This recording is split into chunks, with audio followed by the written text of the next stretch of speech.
Most people welcome the new year by counting down to midnight, by cheering, by celebrating. But for some, the exact moment the year changed, something else was counting too. And it didn't stop when the fireworks ended. New Year's Eve is a moment of transition, a thin line between what was and what comes next. Tonight, you will hear true horror stories connected to that exact moment. Stories that didn't begin with screams, but with silence. Stories where nothing dramatic happened at first, just small details that felt wrong. If you're listening alone, settle in. Let the rain outside replace the noise of the day. And ask yourself this as we begin. When the year changes, does everything change with it? Now let's get to the stories. Story 1. When the new year came inside, the apartment was small, but familiar. A third-floor unit overlooking a street that usually never slept. That night it was quiet. A young couple had decided to stay in. No parties, no crowds, just takeout, a muted television, and the comfort of knowing nothing unexpected would happen. The rain had been falling since dusk, heavy enough to blur the city lights outside the window. At around 11:40 p.m., one of them noticed something strange. The upstairs neighbor, a man known for pacing late into the night, hadn't been heard all evening. No footsteps, no doors, nothing, just the rain. As the final countdown approached, the lights flickered. Just once, the television cut out. The room fell into a dim emergency glow from a single lamp. Outside, fireworks began, distant, muted by rain. But then they stopped. Not faded. Stopped. At exactly midnight. That's when the footsteps started. Slow. Measured. Above them. One step at a time. Too deliberate to be random. And too heavy to ignore. The footsteps moved from above to the hallway. Inside the apartment, both of them froze. They hadn't heard the door open. They hadn't heard anything unlock. Yet the sound was unmistakable. A single step, then another. Wet, as if someone had walked in from the rain. A phone buzzed. A notification time-stamped 11:59 p.m. Received at 12:04 a.m. No message, just a missed alert. The footsteps stopped outside the bedroom door and stayed there. They didn't move. They didn't breathe. Minutes passed. Eventually, morning came. The hallway was empty. No footprints. No sign anyone had ever been there. But the feeling remained. That something had crossed the threshold with the new year and never crossed back. Pause. What do you think happened that night?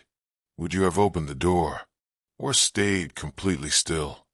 Story 2. The message sent next year. The second story takes place far from the city. A rural house.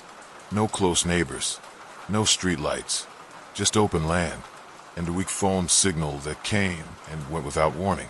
The person living there had planned a quiet New Year's Eve. No guests. No countdown. Just sleep. The rain began shortly before midnight. Heavy. Relentless. At 12:03 a.m., the phone vibrated. The message was from their own number. It read, "Don't answer the door."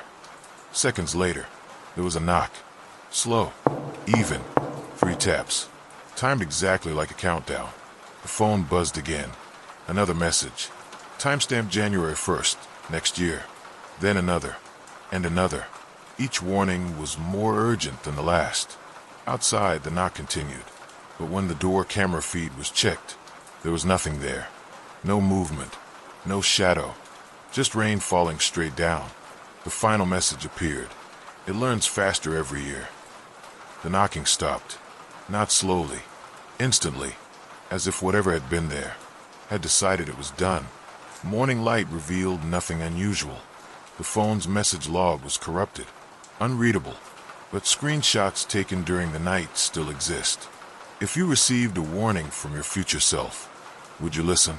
Or would you need proof first? Story 3. The year that never left. The final story comes from an old family home. A place where the power always went out on New Year's.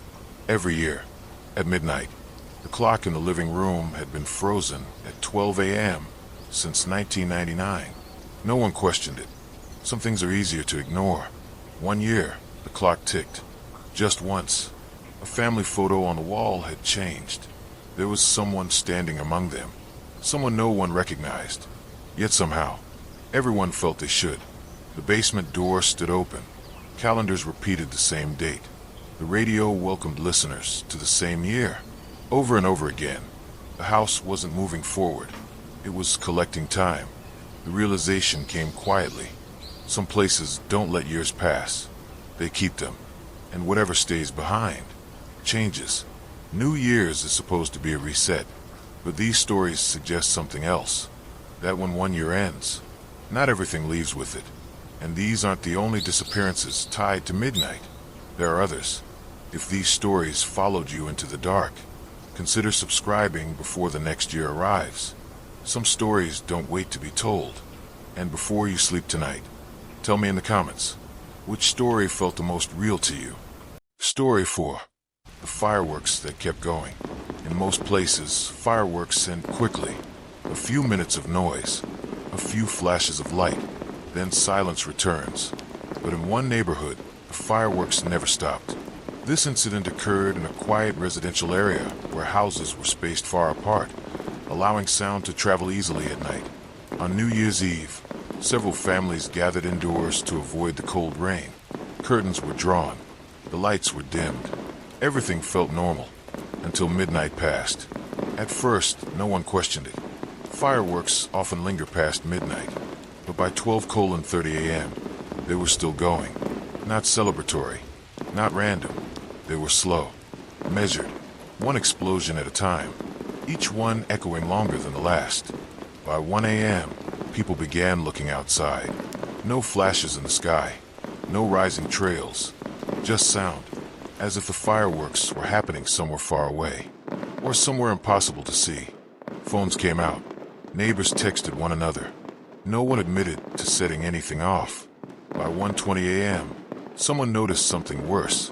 Each explosion was coming closer. Not louder, closer. Booms now spaced evenly. One final sound shook the air. Not a firework. Something deeper. Something hollow. After that silence, the rain continued. In the morning, no debris was found. No scorch marks. No signs of fireworks at all. But every house reported the same thing. The sound had stopped directly overhead, as if whatever had been celebrating had finished counting. If you heard fireworks with no light, would you look outside, or would you stay where you felt safest? Story 5. The clock that rang first. The final story comes from someone working alone on New Year's Eve. A night security guard.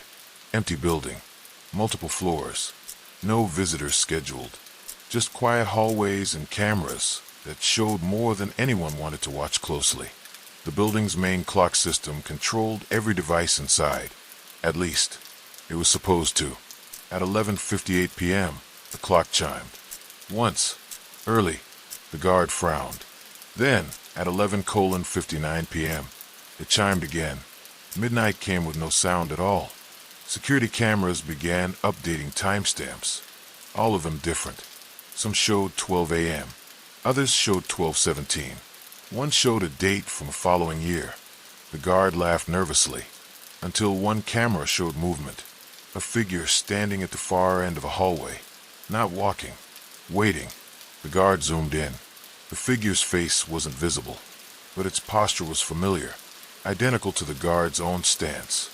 Then the clock chimed again, this time, from directly behind him. The guard quit the next day. No footage was saved, but the building clock was replaced, because every New Year since, it still rings early, as if something inside the building is always eager to arrive first. Which of tonight's stories